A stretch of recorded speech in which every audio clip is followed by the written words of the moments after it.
Bismillahirrahmanirrahim. Assalamu alaikum. Dear students, I am Abdul Majid Khan, your biology teacher. Second unit का last lecture है आज और हमारा topic है data organisation and data analysis. अब इसको समझने से पहले हम देखते हैं कि डेटा क्या होता है। Data, the recorded information and observations are called data. Data कोई भी इंफॉर्मेशन हो सकती है, एनी रिकॉर्डेड इंफॉर्मेशन और any recorded observation is called data.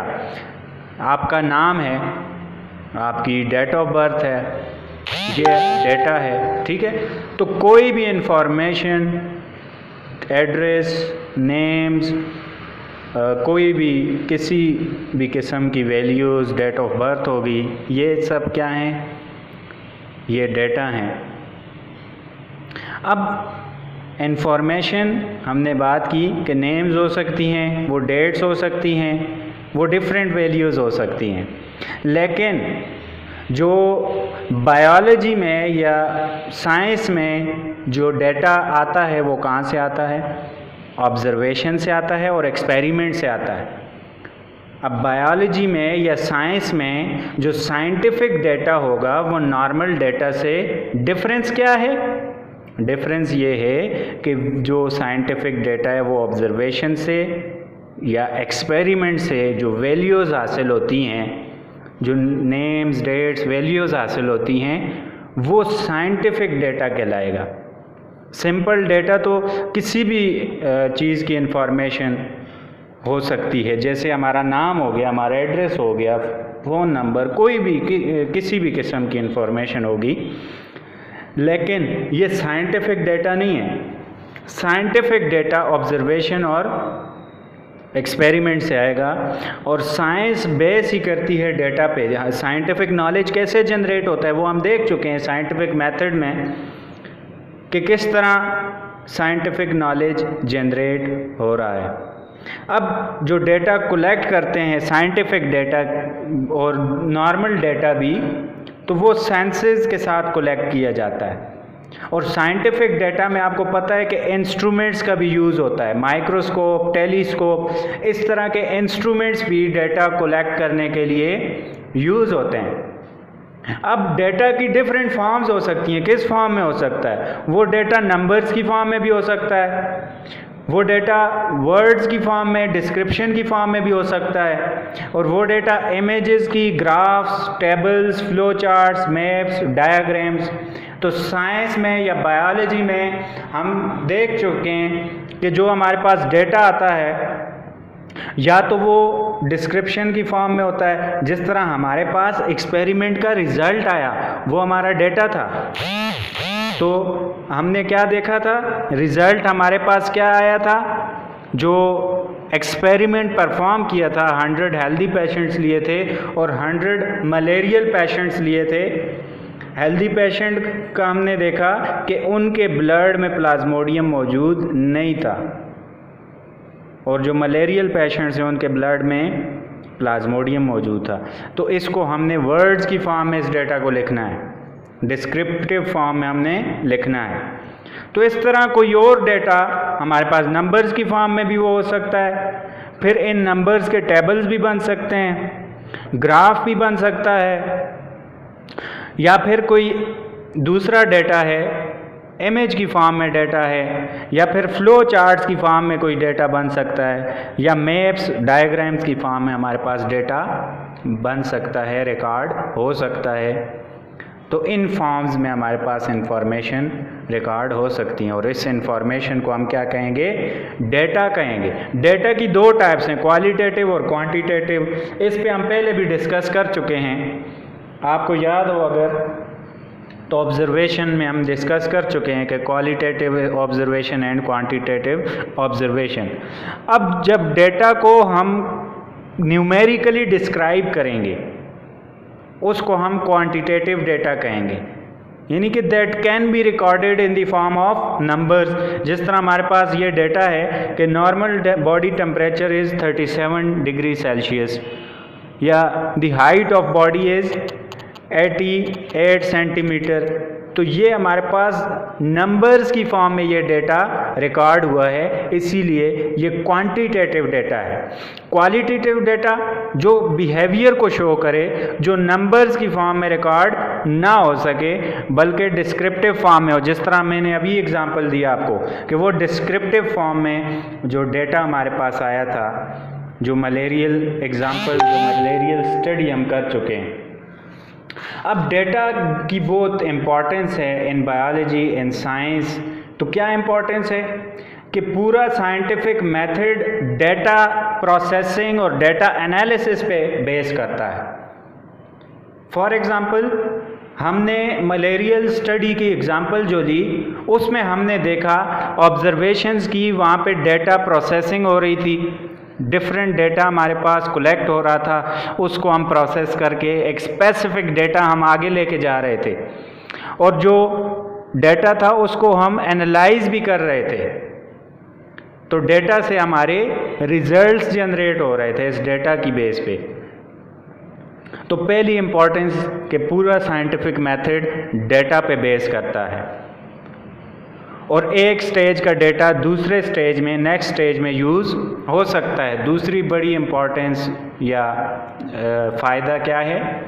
For example, आपका डेटा स्कूल में रिकॉर्डेड है, उस डेटा को हम डिफरेंट पर्पसेस के लिए यूज़ करते हैं। तो जो एक शुरू में आपसे डेटा लिया गया था आपकी एनरोलमेंट के लिए, वो आगे आपके रिज़ल्ट बनाने में भी वो डेटा यूज़ हो रहा है। तो दूसरे स्टेप्स में, दूसरे पर्पसेस के लिए इन नेक्स्ट स्टेजेस भी वही डेटा यूज़ हो रहा है।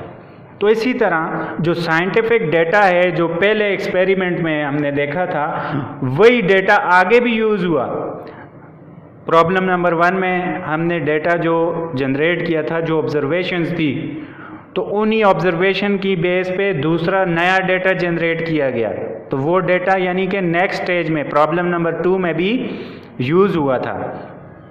दूसरी बात, फिर तीसरी इम्पॉर्टेंस क्या है कि डेटा एक एविडेंस है हाइपोथेसिस को प्रूव या डिसप्रूव करने के लिए। ये हमारे पास क्या होता है? एविडेंस होता है। जिस तरह हमारे पास जो मलेरियल पेशेंट्स थे, उनके ब्लड में प्लाज्मोडियम नहीं था, तो ये डेटा एक हमारे पास प्रूफ है कि इसमें ब्लड, मलेरियल पेशेंट्स के ब्लड में प्लाज्मोडियम नहीं है, और जो हेल्दी मलेरियल पेशेंट्स के ब्लड में प्लाज्मोडियम मौजूद है और हेल्दी पेशेंट्स के ब्लड में प्लाज्मोडियम नहीं है। तो ये जो डेटा है, ये हमारे पास एविडेंस है। तो इसकी बेस पे हमने हाइपोथेसिस को प्रूव किया था।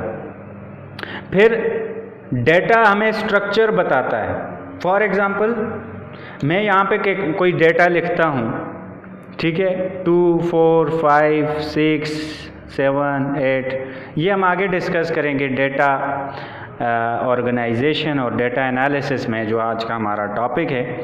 तो यहाँ पे आप देखें, मैं कहता हूँ सबसे बड़ा नंबर कौन सा है, तो थोड़ा सा आपको टाइम लगेगा, आप सोचोगे। तो जो साइंटिफिक डेटा है उसको तरतीब दी जाती है, उसको ऑर्गेनाइज किया जाता है। इसी को हम क्या कहते हैं? डेटा ऑर्गेनाइजेशन कहते हैं, ताकि जो साइंटिफिक डेटा है वो दूसरे लोग आसानी से समझ सकें। फिर नेक्स्ट इम्पॉर्टेंस डेटा की क्या है कि it leads to the answer of asked questions. जो डेटा होता है यही हमारे पास आंसर होता है, या यही हमें आंसर की तरफ लेके जाता है। और किसी भी ऑब्जेक्ट को हम न्यूमेरिकली भी शो कर सकते हैं with the help of data. तो ये कुछ इम्पॉर्टेंस थी डेटा की।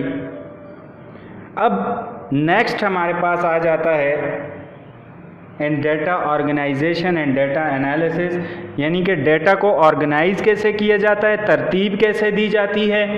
डेटा की तरतीब के पहले छोटा नंबर लिखें, फिर उससे बड़ा, फिर उससे बड़ा करते करते, तो इस तरह डेटा की ऑर्गेनाइजेशन और फिर डेटा की एनालिसिस कि ये जो ऑर्गेनाइज डेटा है इसको एनालाइज कैसे किया जाता है, इसको देख के रिजल्ट्स कैसे निकाले जाते हैं, तो ये डेटा ऑर्गेनाइजेशन और डेटा एनालिसिस है हमारे पास।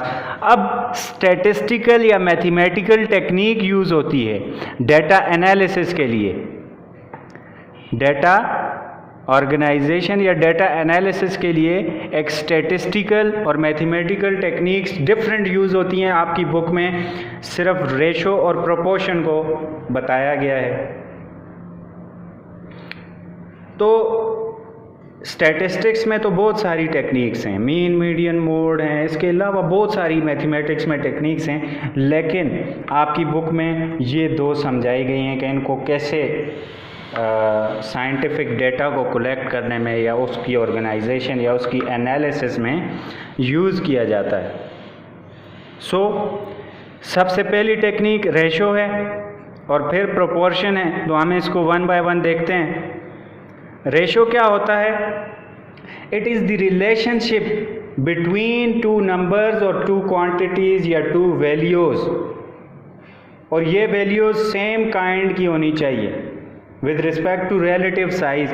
यानी कि फॉर एग्ज़ाम्पल ये हमारे पास 35 बंदों का एक ग्रुप है, इसमें हम कहते हैं कि 15 पीपल जो हैं वो मर्द हैं और 20 जो हैं वो औरतें हैं। 15 are man and 20 are women. तो अब इस सेम जो वैल्यू है, सेम काइंड की जो वैल्यू है, ठीक है, इसमें अगर हम प्रोपोर्शन लगाएं, रेशो इसमें अगर हम लगाएं तो इसको हम ऐसे लिखेंगे 15:20, या फिर हम इसको ऐसे भी लिख सकते हैं 15/20, या इसको हम ऐसे भी लिख सकते हैं 15/20। तो ये रेशो के लिए हम डिफरेंट साइंस यूज़ करते हैं, कॉलन साइन ये, और ये डिवीजन साइन भी हम इसके लिए यूज़ करते हैं। तो दो नंबर्स का आपस में, दो वैल्यूज़ का, दो क्वांटिटीज़ का, सेम काइंड की क्वांटिटीज़ का आपस में हम तनासब, इसको कहते हैं उर्दू में, तनासब निकालते हैं। फिर प्रोपोर्शन, दो रेशोज़ की, रेशो हम समझ चुके हैं रेशो क्या होती है। अब दो रेशोज़ का जो रिलेशन होता है, जॉइन टू इक्वल रेशोज़, इसको हम प्रोपोर्शन कहते हैं। यानी कि relationship of one ratio of one thing to another things ratio, यानी कि एक चीज़ की रेशो को हम दूसरे चीज़ की रेशो के साथ कंपेयर करते हैं। तो कोई भी दो वैल्यूज़ हैं हमारे पास रेशो में होती हैं, तो ये एक रेशो होगी, ये दूसरी रेशो होगी।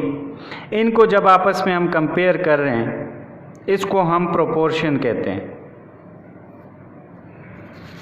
यहाँ पे आप देखें, ये एक रेशो होगी, ये दूसरी रेशो होगी, इनको हम आपस में कंपेयर कर रहे हैं, ये हमारे पास क्या होगी? प्रोपोर्शन होगी। इस प्रोपोर्शन में जो पहली और आखिरी वैल्यू है, इसको हम एक्सट्रीम कहते हैं, और जो दरमियान वाली वैल्यूज़ हैं, इनको हम मीन्स कहते हैं। ये बी और सी, ए और डी एक्सट्रीम हैं, बी और सी क्या हैं? हमारे पास मीन्स हैं। अब product of extreme is equal to the product of mean. जो प्रोडक्ट होता है एक्सट्रीम्स का, यानी कि एक्सट्रीम्स को अगर हम आपस में मल्टीप्लाई करवाएं तो वो बराबर होगा मीन्स को, अगर हम दोनों मीन्स को अगर हम आपस में मल्टीप्लाई करवाएं तो इनका जो प्रोडक्ट आएगा वो क्या आएगा? सेम होगा। और प्रोपोर्शन जो रूल है, जो मेथड है स्टैटिस्टिक्स या मैथमेटिक्स का, इसका फ़ायदा ये है कि अगर आपको 3 वैल्यूज़ पता हों तो चौथी को आप कैलकुलेट कर सकते हैं। When 3 values are known in proportion you can calculate the 4th one. Example से हम देखते हैं कि कैसे। फॉर एग्ज़ाम्पल, एक साइंटिस्ट है, उसने बायोलॉजिस्ट है, उसने स्टडी किया कि जब मैंने 10 पैरों को क्यूलिक्स मॉस्कीटो से बाइट करवाया, जो कि इन्फेक्टेड मॉस्कीटो था, इन 10 बंदों में से 6 बंदों को मलेरिया हुआ, 4 को नहीं हुआ।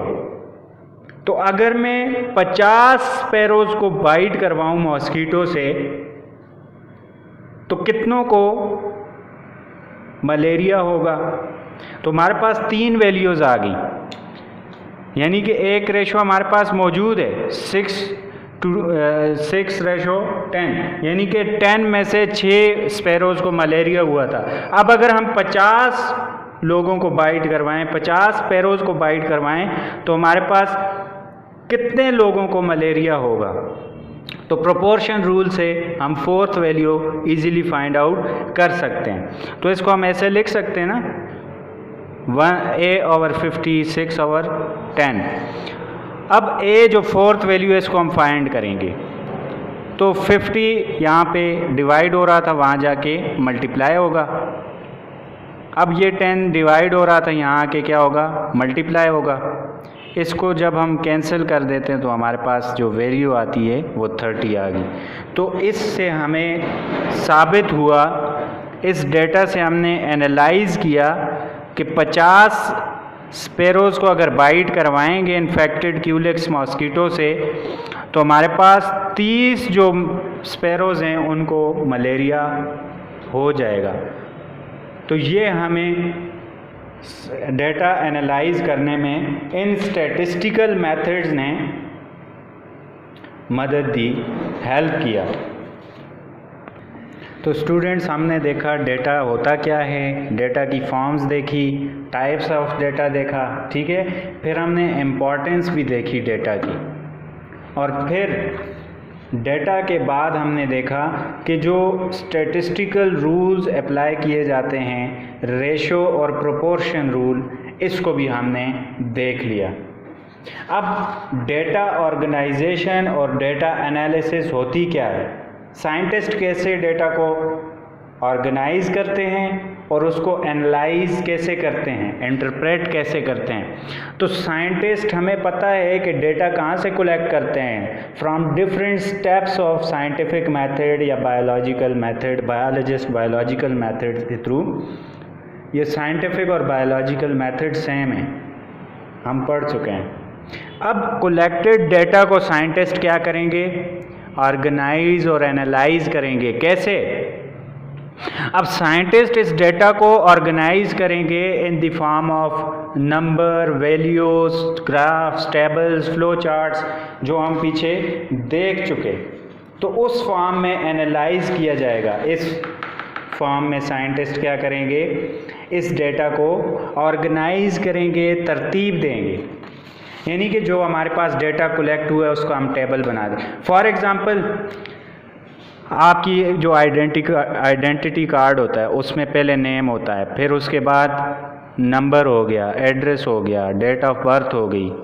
तो ये डिफरेंट इंफॉर्मेशन तरतीब। अब इसको जो भी देखता है वो समझ जाता है, वो उसको सब कुछ समझ आ जाती है। लेकिन अगर सिर्फ नाम लिखा हो या सिर्फ आपकी डेट ऑफ बर्थ लिखी हो तो जो एनालाइज़र है, जो डेटा को देखने वाला है, क्या उसको समझ आएगी, क्या वो इंटरप्रेट कर सकेगा? हरगिज़ नहीं कर सकेगा।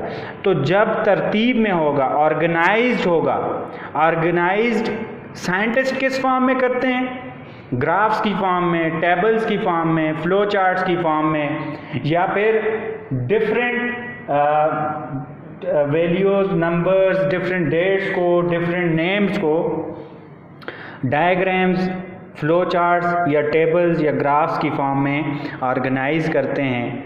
और ऑर्गेनाइजेशन के बाद इस कलेक्टेड डेटा को एनालाइज करते हैं, इंटरप्रेट करते हैं, समझते हैं कि ये डेटा हमें क्या बता रहा है, इस डेटा का मतलब क्या है।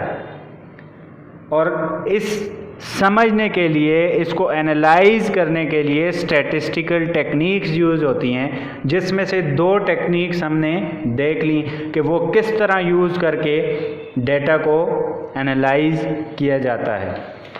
जैसा हमने देखा कि एक बायोलॉजिस्ट ने 10 स्पैरोज़ को बाइट करवाया क्यूलेक्स मॉस्कीटो से, उसमें से 6 को मलेरिया हुआ। अब इस डेटा को उसने एनालाइज किया कि 10 में से 6 को हुआ है तो 50 में से कितनों को होगा। तो इस टेक्निक को, प्रोपोर्शन टेक्निक को जब उसने, प्रोपोर्शनल रूल को जब उसने यूज़ किया, तो इस टेक्निक से उसको डेटा को एनालाइज करने में, डेटा के थ्रू यानी कि आंसर ढूंढने में उसको मदद हासिल हुई इस स्टैटिस्टिकल टेक्निक को यूज़ करने में। कलेक्टेड डेटा को एनालाइज करके आंसर तक पहुंचाया इस डेटा ने थ्रू स्टैटिस्टिकल टेक्निक या मैथमेटिकल टेक्निक्स या रूल्स। तो होपफुली आपको क्लियर हो गया होगा डेटा ऑर्गेनाइजेशन और डेटा एनालिसिस क्या होती है।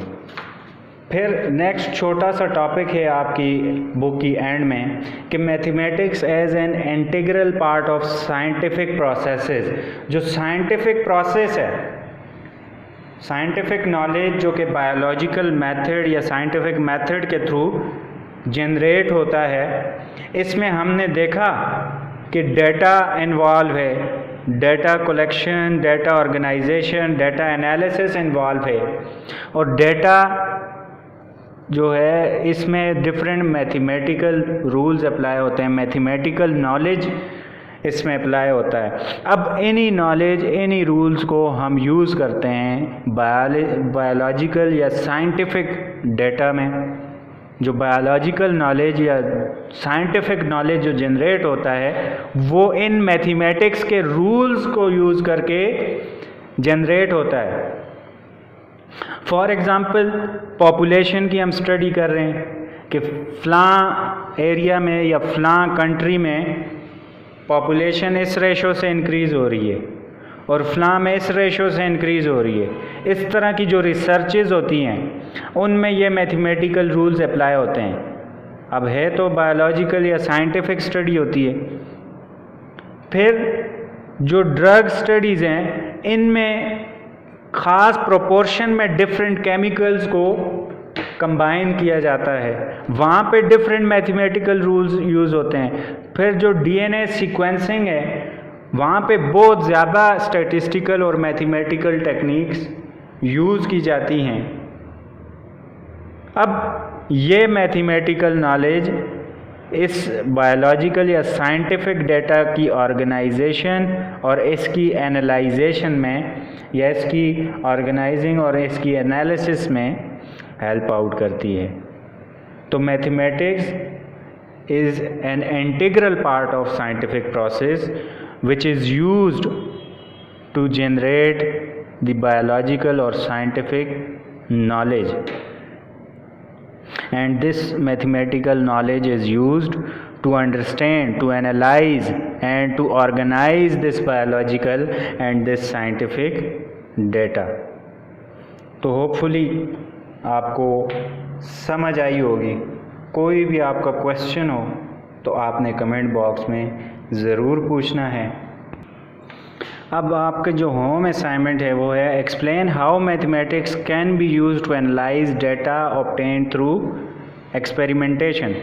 यही चीज़ जो आज हमने डिस्कस की कि एक्सपेरिमेंट से जो डेटा कलेक्ट होता है, साइंटिस्ट कलेक्ट करते हैं, उसको एनालाइज करने में मैथमेटिक्स कैसे हेल्प करती है। तो ये रेशो और प्रोपोर्शन रूल भी आप एक्सप्लेन कर सकते हो, या सिंपली आप इस तरह लिख सकते हो कि scientist collects data from experiments और उस डेटा को एनालाइज किया जाता है, पहले ऑर्गेनाइज किया जाता है इन the form of this graphs, tables, ये आप लिख लोगे। और फिर आप बताओगे कि ये जो ऑर्गेनाइज डेटा है इसके ऊपर टेक्निक्स यूज़ की जाती हैं, मैथमेटिकल टेक्निक्स यूज़ करके उसको एनालाइज किया जाता है, उसको इंटरप्रेट किया जाता है। तो सिंपल आपने इस तरह इसको एक्सप्लेन कर देना है। थैंक यू, अल्लाह हाफिज़।